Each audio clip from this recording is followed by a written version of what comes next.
Hello! Today I am going to out myself as an even bigger nerd. Not only do I love video games and consoles and retro games and Tamagotchi, I am also an accountancy major. And today I wanted to unbox this 12C Platinum Financial Calculator.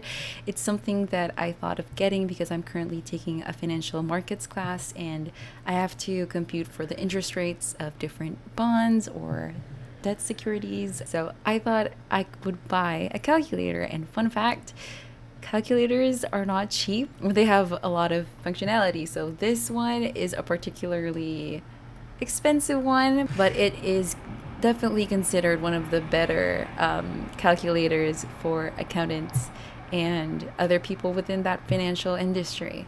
Let's open it up. I'm actually pretty excited. Fun fact, I just came from an exam on income tax specifically, and I'm pretty sure that I bombed, but we are trying not to think about that. Okay. I guess first let's look at the packaging, right? So you have the 12 HP12C Platinum Financial Calculator, and it features 130 plus functionalities. It can do amortization and the time value of money. It can do cash flows, so it can compute for net present value, and it can also do depreciation if it can focus. Okay, this is very hard cardboard. I had to get this through Amazon because financial calculators aren't very high in demand, if you can believe it, like you think so many people probably love financial calculators. No. Okay, I'm being sarcastic, but yeah, so financial calculators aren't as common as scientific calculators. Of course, there are a lot more STEM majors, engineers, etc. that use scientific calculators, and not a lot of people who just need those financial functionalities. So I had to get this abroad. Okay, got it open. Let's remove all the crap. Okay, it says pull on the tab. Pull tab. Oh, does it mean this? I have to break it apart? Okay, well that did not go well. Here we go. It comes with a case, which I'm actually really excited about. I like keeping my stuff in a very good condition, so I'm glad it comes with a case. We have the paperwork, if I can get it out. Okay, let's just do this. Okay, well, let's use gravity. Okay, there we go. Okay, so let's open this up. It smells so new. It smells really new. I like that. Okay, so there you go. It is a very hard leather. At the back, it has a holder for a business card. If you're old school, I guess, I don't know. There it is. It's very hard. And this is the calculator itself. It looks really cool. Let me just tell you, a lot of financial calculators out there, like the Texas Instruments BA2, looks like a scientific calculator, which isn't really my thing. It's difficult to really navigate on a scientific calculator.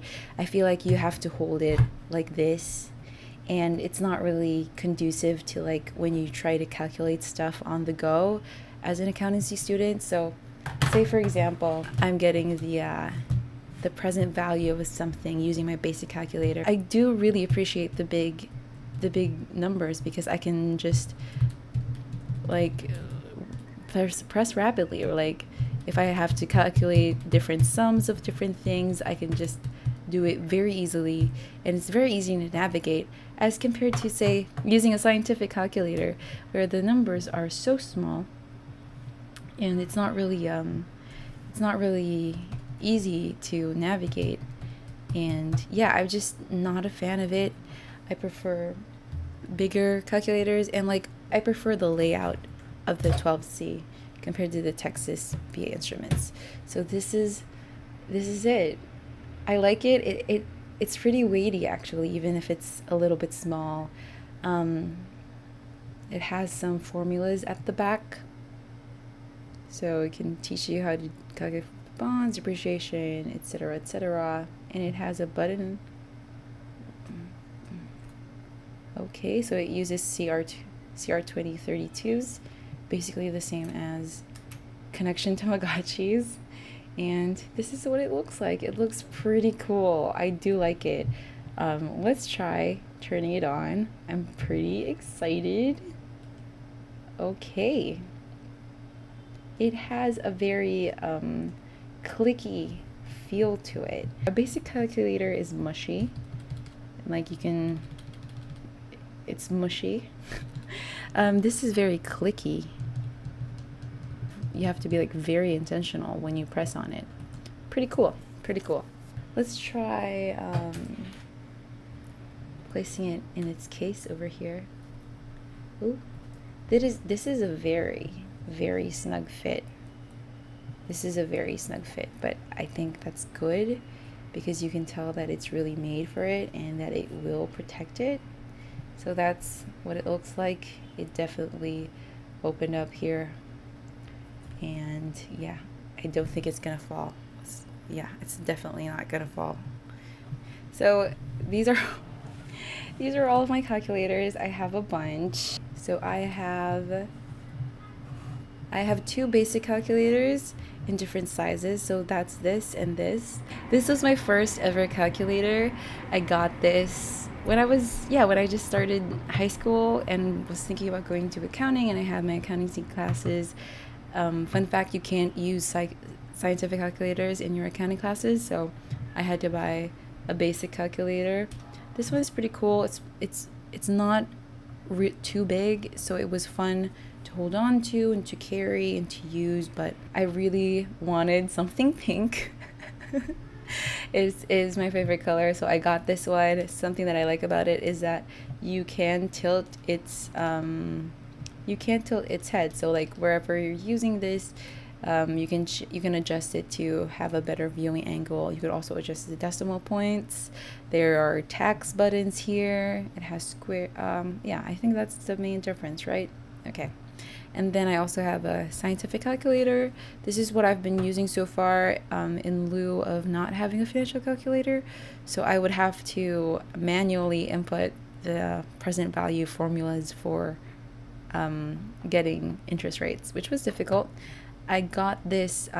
This is a digital calculator that can connect to the computer actually. So I got this because I didn't have a numpad on my laptop, and I wanted a way to type numbers really quickly. And of course, the new one in the collection, the smaller financial calculator, but definitely more powerful. So pretty exciting. I think I'll try to do a more in-depth comparison of the 3. But generally, the basic calculators have mushy buttons. Smaller, the side calculator is smaller, but I do appreciate that I can solve equations here so easily. But I don't appreciate how difficult it is to input stuff here. This is a calculator that has blue switches, so it actually is a mechanical it's a mechanical numpad, but it's actually not easy to use when it comes to writing numbers. So that's something that I was a little bit frustrated by, because this was not expensive. And this definitely has the clickiest button of them all. I actually really like it. There is a lot of resistance to it, but you're sure that once you've pressed it, you've pressed it. I think the only thing that I am struggling with this one is that it doesn't have 2 0. There's no button for 2 zeros, which I dislike. I like having that button so that it's easy when you're trying to calculate money, or when you're just solving stuff that involves money, which is usually in the thousands or in the millions. So that's a little unfortunate, but it's all right. And yeah, I think that's the comparison. Thank you for watching if you did. If you didn't, I completely understand because this is incredibly nerdy. But yeah, thanks for watching. Bye bye.